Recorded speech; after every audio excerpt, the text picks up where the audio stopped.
In Washington, Senate Democrats taking a harder line on negotiations over a stopgap spending bill to keep the government open and funded past a Friday night deadline, but gambling that the GOP will take all the heat if a shutdown happens.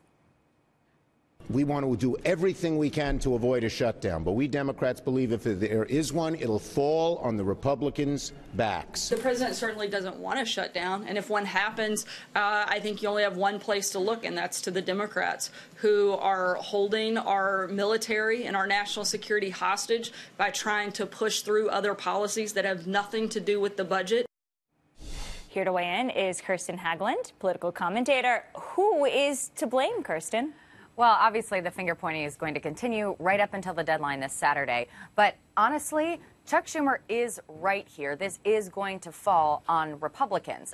Not necessarily rightfully so, but that's where the blame is going to be perceived to go. That's because there's never been a government shutdown ever before under a party who controls all three branches of the government. So that is the political landscape we're dealing with, and Republicans feel it. Also, they're not in a good place. Democrats are able to say, hey, we've got several members of our caucus in the Senate who have said we are absolutely going to take a shutdown if we can't get this deal on DACA done. So they're in a politically advantageous situation.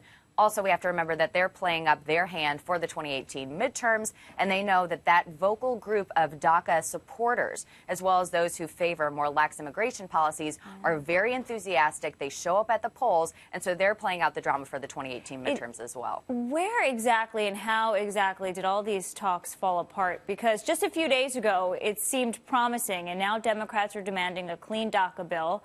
And Republicans are saying, no, we want, the wall. We want an end to the visa lottery system. Where does the president stand on this?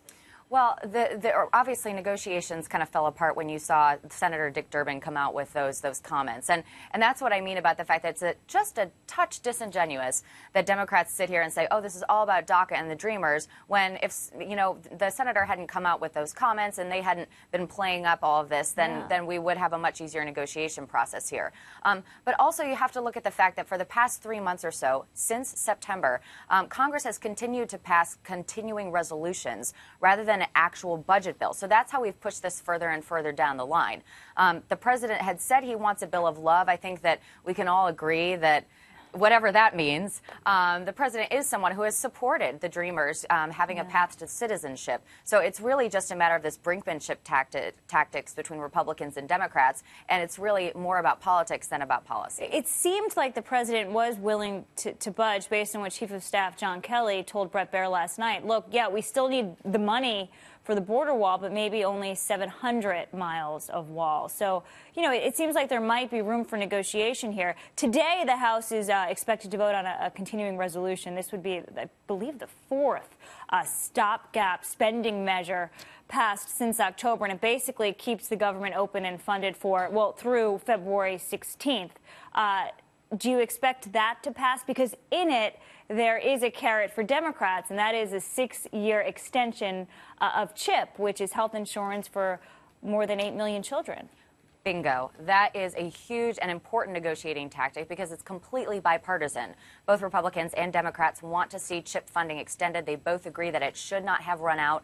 Where you're going to have trouble is the Senate. Paul Ryan will probably be able to corral those votes. It's the Senate that needs 60 votes, so it includes Democrats, in order to pass that CR. And it doesn't look at this point that Democrats are going to do it. You expect the House to pass that today, and then not the case in the Senate? Not unless Senator Lindsey Graham and Senator Dick Durbin can come to some kind of compromise. Well, Lindsey Graham seems like a no. Kirsten, thank you so much. Good to see you. Thanks, Lauren. Good to see you.